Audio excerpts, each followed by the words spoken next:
You want to start the podcast, Mr. Sir? Sure, absolutely. I'm going to wait till it gets to be about 30 seconds. Why? Because that'll give you like a cue? Yeah. I'm thinking that I'm going to talk up the ramp right now. Here comes the song. Okay, ladies and gentlemen. Da-na-na-na-na. Da-na-na-na-na. Da-na-na-na-na. Da-na-na-na-na. Hello and welcome to Communication Steroids, the podcast. I'm Roger Pike. I'm Tim Gordon. And today we're going to be talking about a subject near and dear to at least one of our hearts. You think? And it's a topic about in which I'm going to basically have to take a back seat because I'm not the expert. But sitting to my right in the Communication Steroids studio is none other than Tim Gordon, and he is an expert on this, and it's a very underappreciated but very important. In fact, you see him every single solitary day, whether you know it or not, and that is communicating through displays and exhibits. Let me back up just a bit. I think that's a great introduction, but I want to explain how I got to that point. I spent 25 years in radio, then moved into the displays, trade shows, museums, exhibits arena, and I've been doing this for 5.5, going on almost 6 years now. I became very knowledgeable about it, and you can call me an expert or not if you want. I guess 5.5 years doing this, you certainly gain some amount of expertise. Mm-hmm. But when I first got into it, I didn't know much about it. It was very foreign to me. So what I did is I got on the horn and called up consultants. I called up people in the trade show industry and interviewed them. And that actually evolved into a podcast for the company I work for, which is Interpretive Exhibits. And so I got to talk to all these people, and I didn't think anything. Oh, I can do this. I can record them. I can call them up, and I recorded them and put them on our website. Mm-hmm. And when podcasting came along, I just converted it to a podcast. But I learned a lot by talking to these experts in the field. So I picked up a lot of interesting knowledge about trade shows and exhibits. I think that there are a lot of ways that we communicate through displays. I mean, for example, there are displays, professionally done displays that are advertising the latest breakfast food in your supermarket. Yeah, and that's one form of communication through displays. Is the mass marketing tool of displays and exhibits.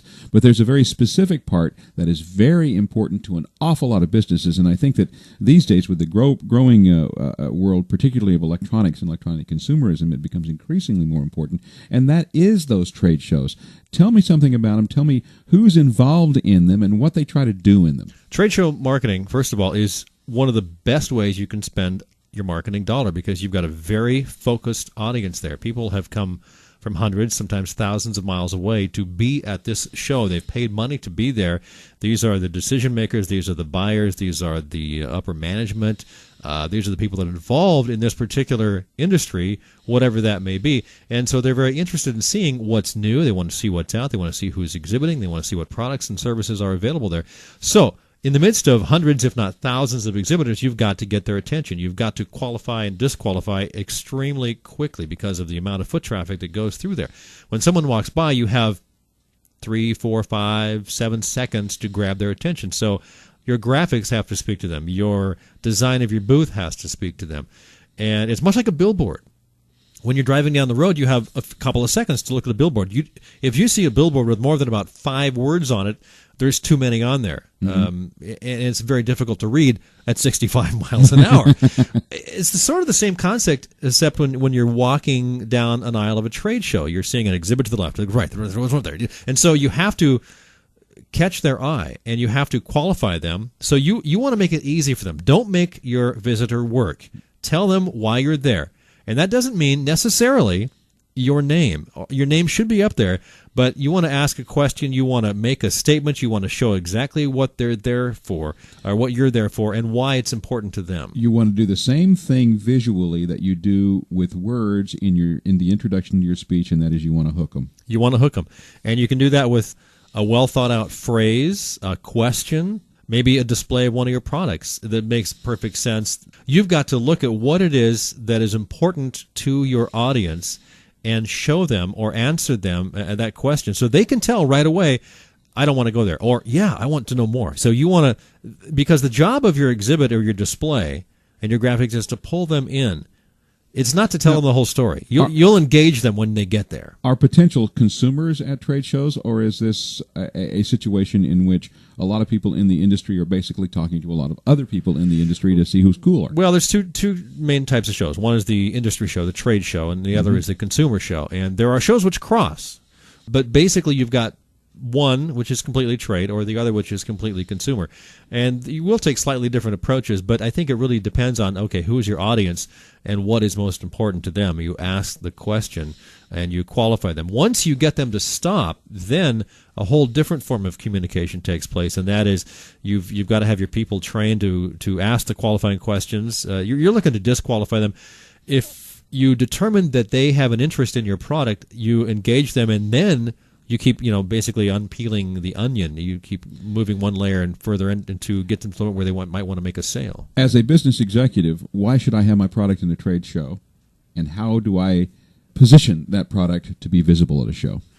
Why do you want to have your exhibit in the trade show and your product in the first place is to get the word out very easily and very effectively. And I'm not sure the exact numbers, but the research has shown that if you have a company that you've got salespeople out and they're making calls and they're flying around or they're driving around, the average cost of a sales call is several $100s. If you focus that money on a trade show, the average cost per sale call that you get people to come into the booth is about a third of the amount. Mm-hmm. Now, it does cost a lot to go to trade shows, but it's a very focused spending. So that is the reason, because it is a very effective way to get your word out to a very focused and specific audience. Now, there is one element of displays and exhibits communication that I can speak to, and that is the element of being voice talent and having been called upon to lend my voice to various and sundry displays. In fact, a couple of times by you, as a matter of fact. And something that I can tell you from my experience doing that is, if you're called upon to do that, or if you're trying to find someone to be vocal talent in your display or exhibit, there are certain things you want to look for. And the first thing you want to do is decide what you want that particular element to sound like. What kind of sound do you want to get out of it? The second thing is you want to choose someone who's going to do your job. A lot of people come to voice talent work with a preconceived notion about how they think it ought to sound, and they want to tailor your message to what they think it ought to sound like, as opposed to being people who are willing to take 5 or 6 takes to get it the way you want it. And it's important to remember you're the boss when it comes to that. And there's a different aspect of voice talent at a trade show, and that is public presenting. And there are people I've talked to, a number of them, who go to shows, and they are hired out to represent a company at a specific trade show, and every half an hour, for instance, or every hour, they'll give a 5 or 10 minute presentation. They'll have 15 chairs, they'll invite people in, and then they'll give a presentation, and then once the presentation is over, the salespeople or the company reps will come down and talk to the people that you have just given the presentation to. And so that is also a unique way of getting people's attention, interacting with them, and showing them what your product or service is all about. Well, it sounds like trade shows and displays and exhibits are a wonderful way to get your communications messages out there. Tim, thank you very much for sharing that with us. Roger, it's a great subject, and I appreciate you asking. And this is Communication Steroids, the podcast, and of course we are thankful that you are here listening to us.